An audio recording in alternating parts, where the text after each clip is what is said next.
Hey guys and girls, I'm James and welcome to my channel. Today we're taking a look at another Holystone drone, the Holystone HS140. And this drone's been around a while and it's this price on Amazon right now. And Hey guys, but while I was editing this video, I did find out that they're less than half price on eBay. If you buy one, they're $44, but if you buy three, they're under $40. That makes it a really good deal. And I've always said that Holystone has the best beginner mini drone to learn how to fly with, and that's the HS210. And that's a beginner mini drone, but these are budget drones. And why is it important to start with a beginner mini drone or a budget drone? Well, because most people, they look on the internet, they try to figure out what's the best drone, and before they know how to fly a drone and know the orientation of the controls, they come home with something like this and they think drones aren't for them. So this is a great way to start. This drone reminds me a lot of the Holystone 200 because these don't have modular batteries and both of these have been around for a while. And up next I'm going to compare it to the HS140W by Holystone because all these are about the same price point, just under $100. And it's got some pretty stuffed competition because I really like the 110D at this price point. This thing flies really good. And then they have the two foldable drones, which is the Holystone 240 and the newest release of all of these, the HS260. And I have reviews on all these drones, but next week I'm going to compare all the Holystone drones and compare which one's best for you, including the 720G, which is an upgraded version of the 720E, and this one won't be released until the end of March. So look forward to this review coming out. So can the 140 hold its own against all these other drones at Holystone's price point, just under $100? Well, I'm gonna take it outside, let's go fly it and find it. Then I'll come back inside and I'll show you how to use the app and the functions of the drone, and then I'll come back for my final review. So let's go put her up in the air.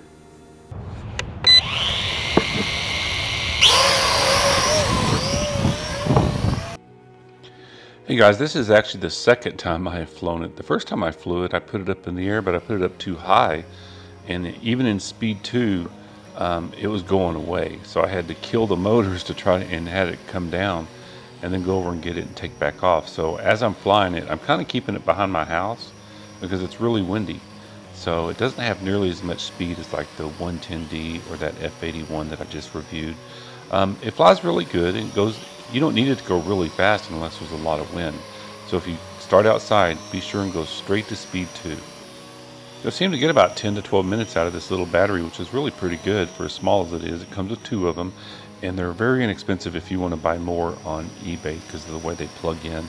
The camera's in the front, so that kind of helps you know which way's the front and the back, because if without that, it'd be kind of hard to see if you're going forward or backwards, unless you're looking at the camera on your phone. But in the beginning, don't look at the camera on your phone. I wouldn't even use the app. I would just use line of sight until you get the orientation down on the controls. And be sure and have your prop guards on. These are brushed motors. So if you have it off and you hit something, there's gears in there. It's not two magnets spinning around, there's gears. So if you hit something, it can strip out those gears and then it's just too much trouble. So here's a video that I took with the drone. Alright, here's some video I took with the drone.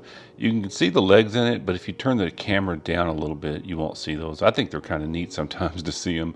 The video's not very good. It's kind of shaky. The photos are a little bit better. The color saturation is good. Takes good photos, but the video, you're not going to get a really high quality video out of this camera at this price point. But at this price point, budget drones are really good to teach you how to get a drone to operate, how to get the gyros calibrated, the remote connected to the drone, but more importantly, it teaches the orientation of the drone. At first it seems a little bit intimidating, but it's kind of like driving a car. As soon as you learn how to drive a car, you don't have to think about it. The same thing with this. Once you get those controls in your hand, after a while, the orientation of the drone and moving the joysticks around becomes second nature and your subconscious takes over. So it's a lot better to start with the under $100 drone than go out and spend an expensive drone. Also, don't just fly it around aimlessly. Try to have some kind of agenda. Try to do figure eights. Try to, like here, try to have it spin around you looking at you, then have it spin around you looking away from you. Work on your skill set and try to improve. It makes it a lot more fun than just aimlessly flying the drone around. Also, there's no on and off switch. It turns on when you plug the battery in. So when you bring it in after you're flying it, be sure and unplug it. It's not good to leave the battery and plugged in and let it completely drain all the way down. So when it lands itself, it's usually down to about 15% or something like that. It'll harm these batteries to bring them down to 0. So let's go inside and let's go over how to connect the app and all the functions of the drone and how to get it up in the air. All right, let's see what she weighs in at. She weighs in at 167 grams, which compared to like the 440 weighs 178 grams. So how much is 161 grams? Well, 161 grams is about the same weight as a medium-sized banana. Oh, wait, whoops. But you didn't know you're supposed to peel a banana from this side for two reasons. One, you can get this little ugly thing out of there, and you don't have to eat that. Because if you try to peel it from this side, it doesn't work. You ruin it. Peel it like a monkey does. It was the same way as a banana, what to bite out of it. So on the drone, here's the camera. You slide it in easier from the back. It slides in from the back and it's got image stabilization. It comes with these four little screws to put on the landing gear, but I'm telling you what, the screwdriver it comes with doesn't really fit this, so you got to use like an eyeglass screwdriver. Also, it's easier to do with the camera off because you can't hardly get your fingers in there to put that in there. The prop guards go right on, and like I said, these are brushed motors. They aren't brushless motors.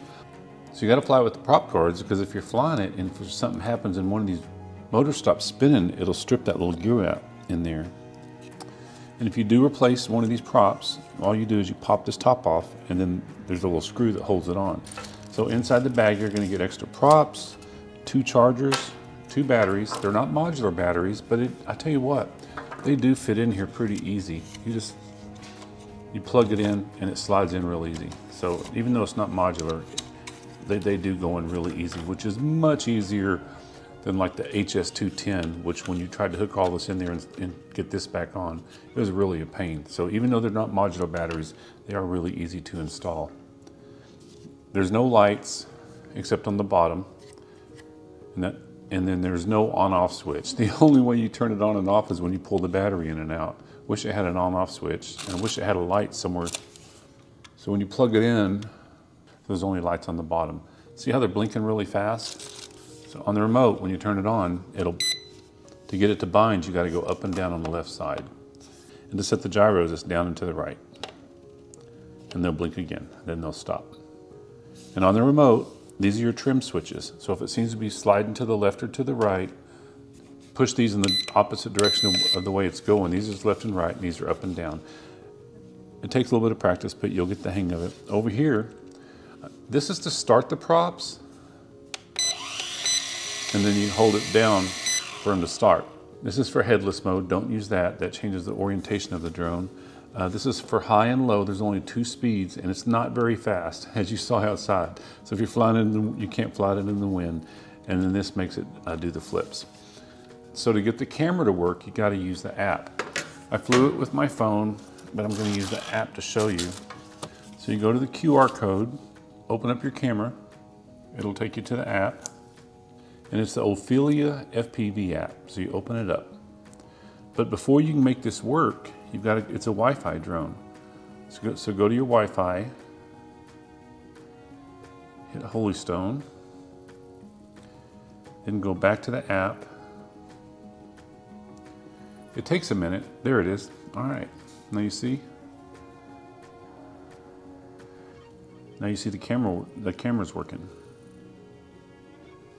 It's about the average is the 200 and the 181, the 110D. They all have about the same camera on them.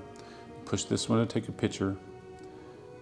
Push this one to start a video. You see the video going.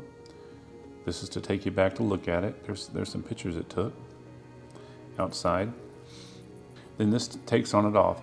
Now unfortunately, there's no way to take pictures or videos with the remote. You have to use the app, and then there's your speeds, or you can use the button right here. All right, so let's go back for our final review. Hey guys, thanks so much for watching my review of the Holy Stone HS140. If you bought this drone and you're watching this video to get instructions on it, hopefully you got something out of it. But if you're watching it to see if I like it or what my review on it is, I think Holy Stone's got much better drones at this price point. If you saw, I reviewed this 181 yesterday. because this one doesn't come with the case, and this 181 comes with a really nice case. And that's real important on these drones for storage and not losing all the props and the parts and everything. There's no on and off switch to turn it on and off. It only is when you plug the batteries in. There's only 2 speeds, and to me it seems to be way underpowered. A little bit of latency in the controls, like when you turn it. I just think, 4 years ago, this was probably one of the best drones out there for under $100, but there's just so many more better options now. I really like the 110D. That's this price on Amazon right now, and this 181 is this price. So it's a cool looking drone, kind of looks like a sports car. Because Holy Stone, they send me these drones, but I can say whatever I want about them, and I'll give you my honest opinion. So my honest opinion is, on this one, I'd pass. I would go in the other directions and get some of their other drones at the same price point. As always, if you got something out of this, please like and subscribe, and I'll see you in the next one.